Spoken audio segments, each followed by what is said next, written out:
En fait, je vais arriver dans des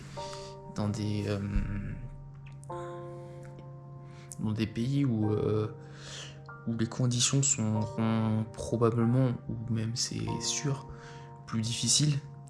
Rien que pour trouver de l'eau, ça devient déjà plus compliqué. J'ai déjà vu, je l'ai déjà vu quand je suis arrivé en Hongrie, ou quand j'ai fait une petite partie en Slovaquie. J'ai fini la dernière étape sans eau, un peu en pleine pampa, et c'est des choses que je veux pas revivre.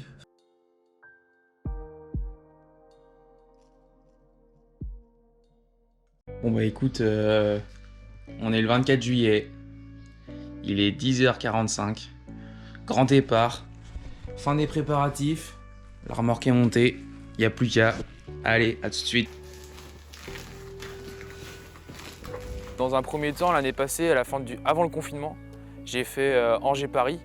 Donc ça a représenté à peu près 300 km, 350 km en une étape. Et puis après, à la fin du confinement, j'ai fait un défi encore un peu plus important. J'ai fait 500 km Angers-Chambord, Angers, en solitaire également. Et en fait, quand j'ai fini ce défi-là, je me suis dit, ça me plaît vraiment et j'ai envie de faire un truc encore un peu plus fou, encore un peu plus grand, mieux préparé, etc. Parce que j'étais parti un petit peu à l'arrache.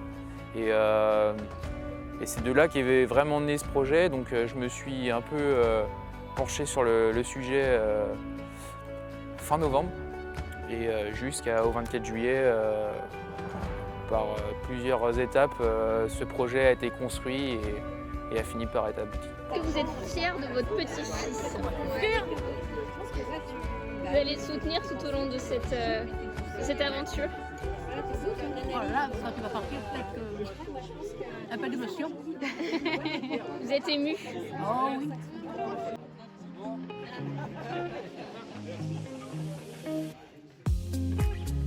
Allez, c'est parti. Avec Romain, on vient de partir de chez mamie là. Et on prend la Loire. Yalla!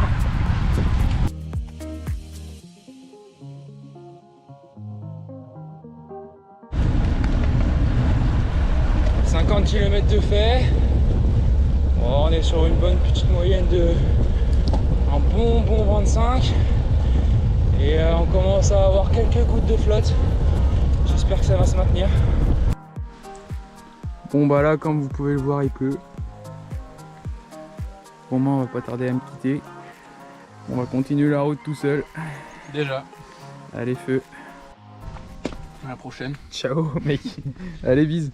Rentre bien. Bise. Bon courage. Alors, la première étape, j'ai eu la chance de dormir chez un pote, chez un gars qui était au SCO avec moi. Donc voilà, ça permettait en plus de dormir dans une maison avec puis de voir du monde, même si c'était déjà la première étape, mais j'avais quand même fait 200 bornes tout seul toute la journée.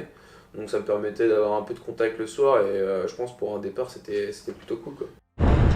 Un petit mot Hubert. Eh bien je suis venu à la rescousse d'Alexis Bricard parce qu'il commençait à être sec. Je l'ai vu tête dans le guidon. Vraiment sec. Je suis arrivé bon un peu tard, mais sur les 2 derniers kilomètres.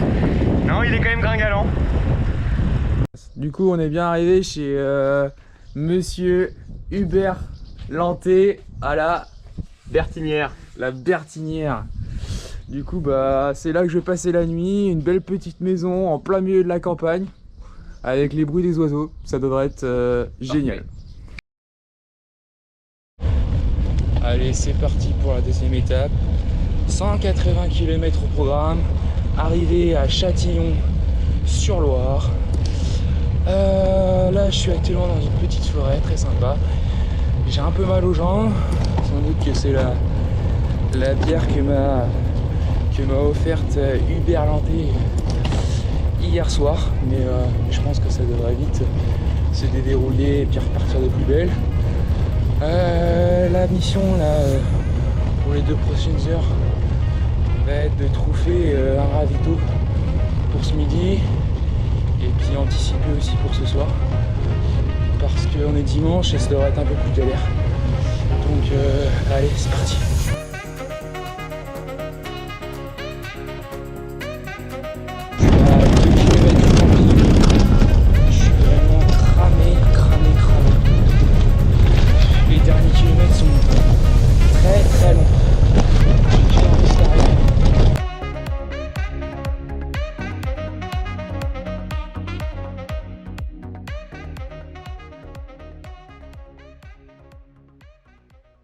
demain en programme une bonne petite journée avec plus de 190 km. Donc je vais essayer de pas partir trop tard pour pouvoir arriver pas trop tard au camping et pouvoir un peu me reposer également. Donc voilà. Salut le van, il est 7h40, je viens de me réveiller. Deuxième ou troisième étape, là, quand je me suis réveillé le matin, j'entendais sur la tente qu'il pleuvait, etc. Et je me disais, putain, il va falloir que je plie la tente. Il pleut à averse dehors. Voilà, c'est quand même. Enfin, ça m'inquiétait pas, mais c'était quand même des questions à me dire, ouais, j'espère que ça va pas être comme ça tous les jours, parce que ça peut être vite être galère. Je me suis permis celle-là. Et j'espère que ça va vite arrêter de pleuvoir pour partir. Faut pas que j'arrive trop tard parce que le camping il ferme à 19h. Donc j'espère que je vais vite pouvoir décamper.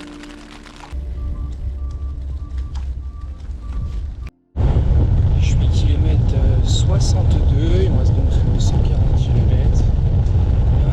Je vais essayer de trouver une boulangerie pour le repas de ce midi. J'aimerais bien manger après 3h30 de vélo, presque 100 bornes, donc ça va être la prochaine étape.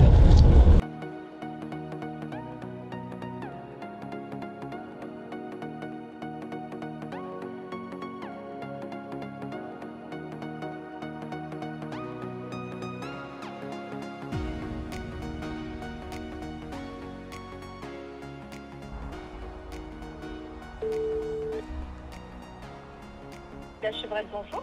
Oui, allô, bonjour, je vous appelais pour savoir si vous restez de la place pour ce soir. Oui, on a de la place. Et je voulais savoir également à quelle heure vous fermiez. On ferme à 19h. D'accord, ok, parfait. Bon bah super, merci beaucoup, à ce soir. Je vous en prie. Au revoir. Il me reste un peu plus de 20 km à mon arrivée. Ça va être short. Normalement, non, ça va être bon pour choper mon camping. Normalement, je devrais arriver une demi-heure avant la fermeture. Donc ça devrait être bon. Je trace quand même, on sait jamais ce qui peut arriver. Et puis bah normalement je devrais avoir un petit 200 km. La troisième étape, il me semble. Il me restait, il y avait le camping qui fermait à 20h, il était 19h30, il me restait 10 km à faire. J'avais un peu tracé sur la fin pour être sûr d'arriver à l'heure. Et là, à un moment d'inattention, j'arrive sur une écluse et je regarde ce que faisaient les personnes en train de nettoyer l'écluse. Et là, j'arrive, paf, double crevaison. J'avais plus de chambre à air. J'ai dit, bah là, je suis dans la merde, quoi. Donc là, je viens de crever x2. Mon camping ferme dans 30 minutes. J'ai 2 roues à réparer, ça va être chaud, il me reste 10 km. J'ai perdu presque une heure, j'ai crevé les 2 roues et c'était passé à 2 endroits. Galère terrible, j'ai trouvé des personnes qui m'ont dépanné une chambre à air, enfin une rustine plutôt. Heureusement qu'ils étaient là. Donc là, je vais faire tranquillement les 10 km à vélo pour aller jusqu'au camping et j'irai à D4 demain. Et l'avantage, c'est que là, on voit la solidarité. Il y a 2 personnes qui sont passées, qui m'ont donné des rustines pour réparer. J'ai appelé le camping pour leur dire que j'allais arriver en retard, etc. Ils m'ont dit de m'installer et que je pouvais prendre mon temps. Mais ouais, c'est sûr que c'est les premiers coups de pression qui m'ont directement mis dans le bain. Salut le pote, donc jour 3 aujourd'hui. 4. Journée un peu plus cool avec 115 km au programme. Je devrais passer la nuit chez The Kenny Labrosse, enfin dans la famille de The Kenny Labrosse. Du coup ça devrait être cool, je devrais avoir un bon lit, etc. pour bien récupérer. Du coup je vais décider de partir plutôt en milieu d'après-midi, enfin début d'après-midi. Comme ça je pourrais aller faire un tour à D4, un petit tour en Dicon en vélo ce matin, voir un peu ce qui s'y fait. Et puis acheter un repas. Donc voilà, si j'ai le temps d'aller faire un tour à la piscine, j'irai, mais c'est pas très beau. trouve un peu chiant. Du coup, voilà, je vais aller payer mon camping et puis on verra après. L'avantage aussi que j'ai eu en France, c'est que j'étais pas bloqué par la barrière de la langue. Et même si j'arrivais pas toujours de bonne heure à l'hôtel, enfin au camping plutôt, je pouvais facilement discuter à droite à gauche et j'avais du contact, ça c'était vraiment cool. Bon allez, c'est parti pour la 4e étape. Donc là je suis sur le tronc canal de Digoin, un monument qui tient à cœur à Kenny Labrosse. Donc je voulais passer par là. Là je m'apprête pour faire 115 km. Les conditions climatiques sont plutôt très bonnes. Pas trop chaud, pas d'eau normalement. Et puis pas trop de vent. Donc ça devrait être une super journée. Là je viens de passer Centenay. Je suis au plein milieu d'hectares et d'hectares de vignes. C'est super joli. Et du coup, il me reste une dizaine de kilomètres avant d'arriver à destination. Donc bientôt fini. Donc ce soir, je dors chez le frère à Kenny Labrosse. Donc l'accueil était parfait, j'ai bien mangé, c'était génial. Et puis je vais avoir un bon lit pour la nuit, donc je vais pouvoir bien récupérer. Bon bah Alexis, j'espère que tu vas faire bonne route, que tu auras passé une bonne nuit ici à Saint-Aubin, petite escale en Bourgogne. Bon courage pour la suite et puis bah de toute façon je continuerai à te suivre du coup sur Insta. Et bah bon courage et bonne route. Allez c'est parti, 5e étape. Dernière étape 100% française. J'ai un peu plus de 200 km au programme, donc ça va être une bonne journée de bike encore. J'ai bien dormi, super bien mangé.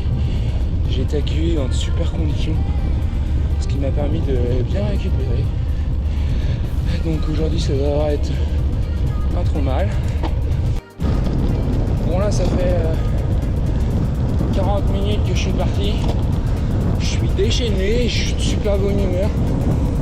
J'ai envie d'appuyer comme un tintin sur les pédales.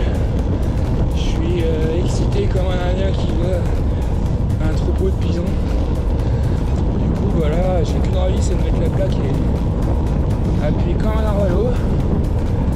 Du coup bah on se voit tout à l'heure. Bon bah je suis toujours de bonne humeur. Je suis heureux comme un pou. J'ai pas enlevé la plaque depuis que je suis parti. Ça roule plutôt fort. J'ai 28 de moyenne depuis que je suis parti là. Donc c'est cool. J'ai envie de lâcher des gros rires là.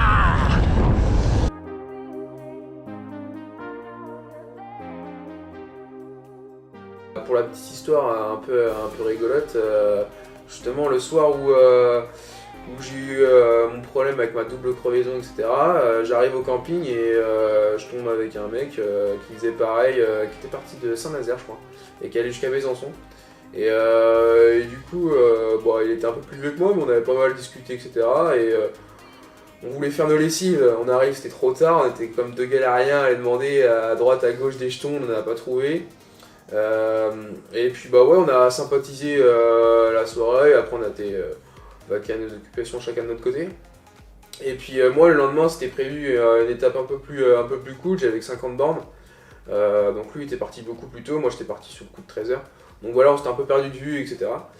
Et justement là quand j'ai mon problème, mon petit pépin physique, je m'étais arrêté sur le bord là pour me masser au niveau de la cuisse, etc. Et là vraiment par hasard je tombe avec lui. Et donc là, on a fait 2 heures ensemble jusqu'à Besançon. Et lui s'arrêtait à Besançon. Et puis moi, après, j'ai continué. Mais du coup, ouais, c'était sympa parce que ça a permis que l'après-midi passe un peu plus rapidement et puis d'avoir du contact, quoi.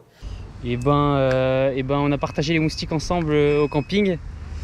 Et la chance a fait qu'on a pu partager un bout de route ensemble. On a bien rigolé.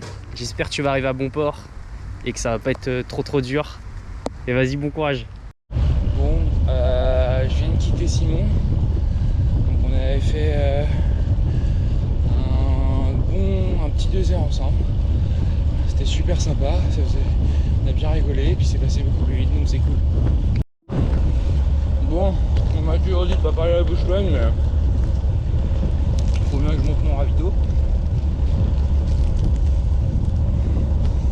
C'est vraiment le petit déj. J'ai beaucoup aimé les routes françaises. Bah, j'ai essentiellement toute la première partie suivi la Loire. Donc bah, voilà, on connaît un peu le paysage que c'est très joli. J'ai énormément apprécié, j'avais du beau temps, etc. Donc ouais, je garde un très bon souvenir de mon passage en France. Mais je me rappelle que j'étais quand même vachement pressé de quitter le pays. Tout simplement par envie d'avoir de la nouveauté et de voir autre chose, quoi.